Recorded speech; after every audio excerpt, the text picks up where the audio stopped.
Assalamualaikum warahmatullahi wabarakatuh. Waalaikumsalam warahmatullahi wabarakatuh.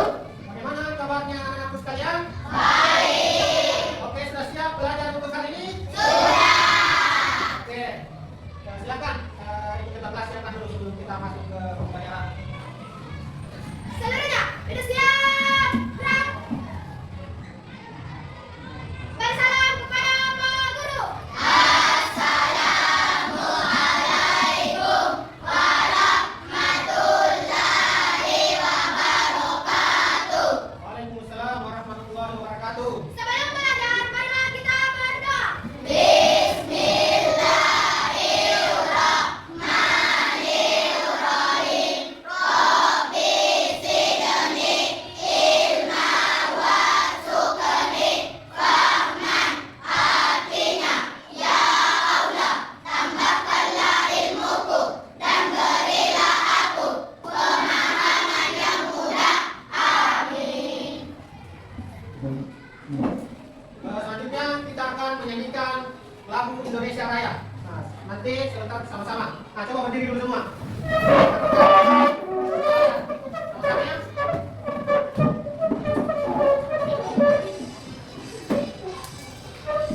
Indonesia, tanah airku, tanahku. Anak sekalian coba dengarkan dulu namanya. Saya periksa dulu gerakannya. Adil Halim, Al-Farisi. Kemudian Aino Fitria, Aira, Akbar Cesar, Abi Sarin, Farika Raulia, Febri, Yansa Sawal, Ilham Sulwana, Muhammad Salah, Mustafa, Al-Ghazali.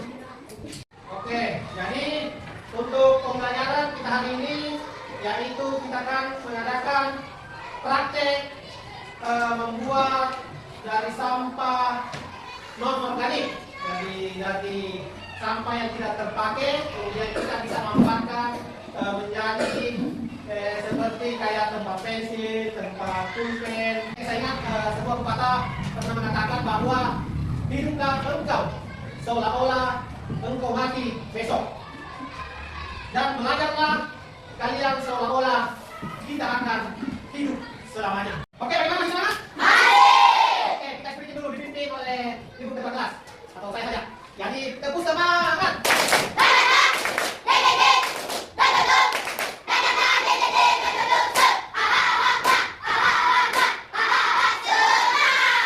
Oke, dan kita semangat.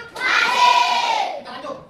Jadi setelah kita menonton video, sudah ada gambaran bagaimana produk apa yang kita akan buat sebentar. Jadi itu adalah salah satu langkah kita untuk mengurangi sampah plastik daripada terbuang percuma saja. Jadi ketika kita melihat sampah plastik yang bisa diolah menjadi sebuah produk, mari kita ambil.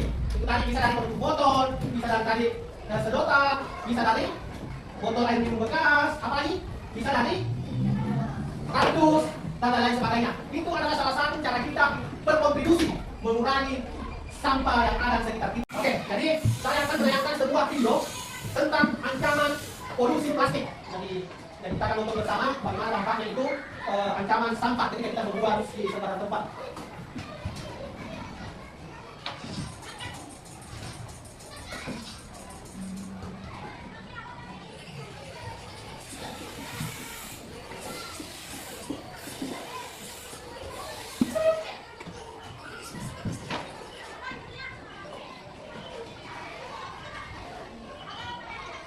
Nah, coba perhatikan di belakangnya, kalau pakai sampah itu di sungai maupun di laut.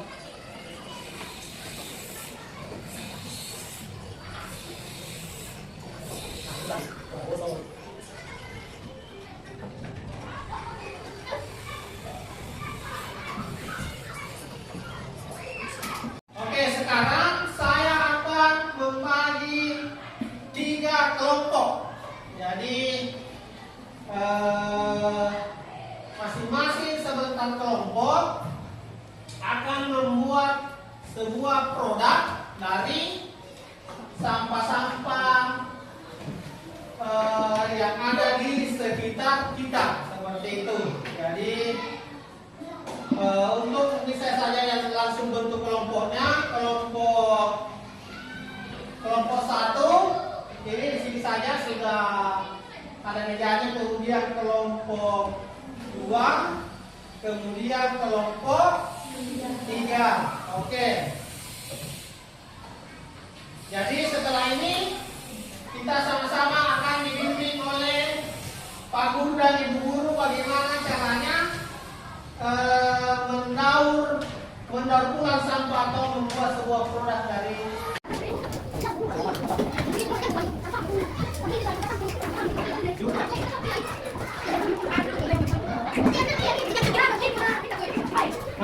Oke, tadi di sini buat apa ya? Nah, tadi botol plastik dengan botol. Oke. Oh, ini lagi. Plastik tadi. Botol. Kita buat tempat sampah nanti kita olah supaya bisa mengurangi pengeluaran kita. Nanti bisa istri kita.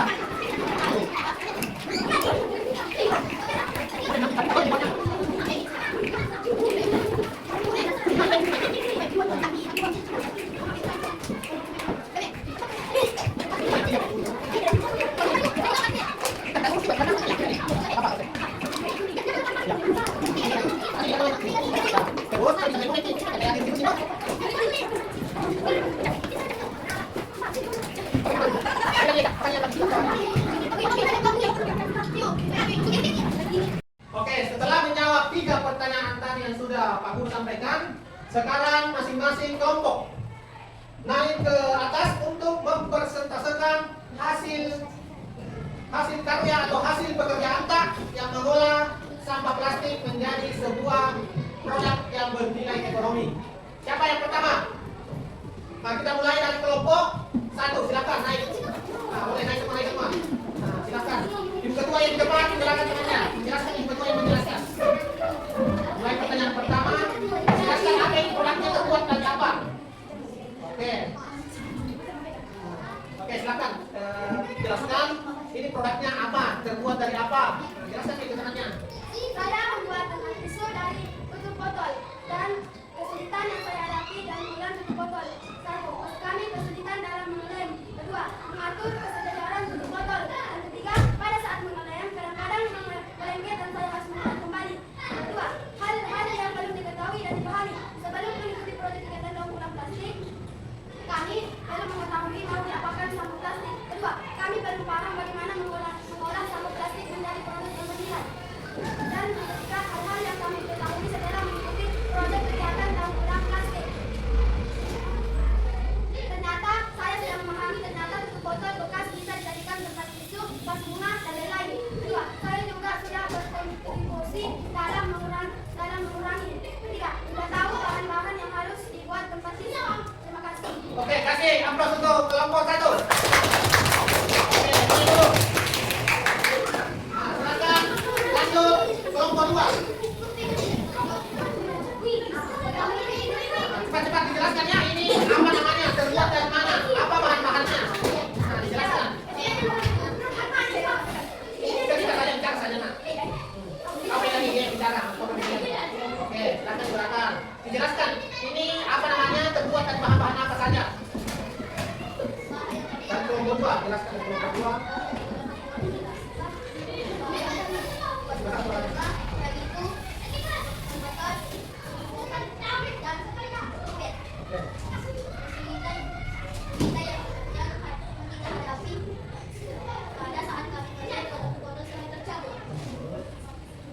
Lanjut. Kedua. Kami baru mengetahui bahwa ternyata membuat sampah sembarangan sangat berbahaya bagi lingkungan kita dan makhluk hidup. Kami belum mengetahui bahwa sampah organik bisa dibuat menjadi produk yang menarik. 1. Kami sudah mengetahui bahwa sampah plastik bisa didaur ulang. 2. Kami sudah mengetahui ternyata membuat sampah sembarangan sangat berbahaya bagi lingkungan kita dan makhluk hidup. 3. Kami sudah tahu bahwa produk bebas bisa dijadikan bunga dan vas bunga yang indah. Oke, kasih aplaus untuk kelompok 2. Oke. Lanjut kelompok 3.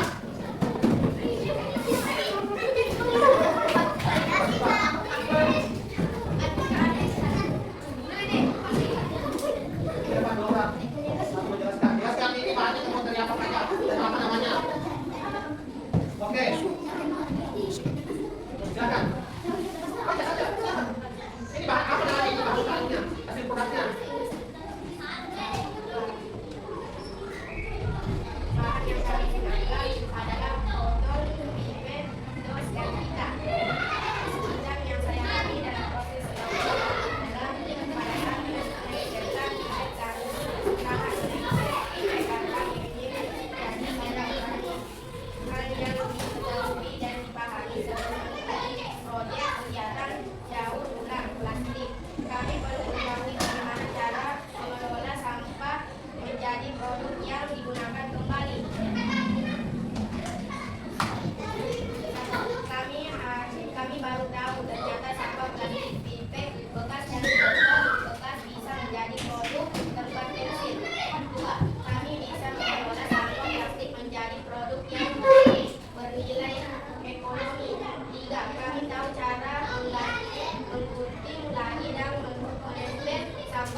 Oke, sudah. Kasih aplaus untuk teman kita. Oke, jadi setelah apa yang kita praktekkan tadi membuat daripada menjadi produk sampah-sampah plastik. Nah, sekarang mari kita kira-kira apa-apa yang menjadi kesulitan kita atau kendala kita dalam membuat produk dari misalkan tadi tempat tisu dari tutup botol, kemudian ada vas bunga, kemudian ada tempat pensil atau pulpen. Sedangkan sekarang ditulis masing-masing kelompok menuliskan kira-kira apa kesulitannya dalam membuat produk tersebut. Kemudian selanjutnya kira-kira hal-hal apa saja yang belum kita ketahui. Bagaimana caranya membuat produk seperti itu, dituliskan saja. Kan tadi ada kendala-kendala, ada kesulitan tadi, kira-kira seperti apa kesulitan dituliskan di buku. Kemudian yang kedua, kira-kira hal-hal apa saja yang masih perlu anak-anak sekalian ketahui, atau pemahaman apa yang mesti yang merasa kita kurang untuk membuat sebuah produk seperti itu. Kemudian tugas yang ketiga yaitu hal-hal yang sudah diketahui dan dipahami dalam membuat produk tersebut. Oke, sekarang dikerjakan anak sekalian. Jadi kita sudah mempresentasikan hasil produk kita. Bayangkan sebuah sampah, sebuah tutup botol yang tidak berguna. Ketika kita mengetahui cara mengolahnya, maka akan tidak terlihat tutup botol itu. Selain itu, kita sudah berkontribusi bagaimana mengurangi sampah-sampah plastik. Jadi seperti itu. Selain kita mengurangi, kita juga membuat sebuah produk. Nah, produk ini bisa tempat tisu, tadi ada tempat pensil atau tempat pulpen, kemudian dari kelompok buah. Terbuat dari apa tadi itu? Vas bunga, terbuat dari tutup botol, kemudian pipet, kemudian tadi kardus.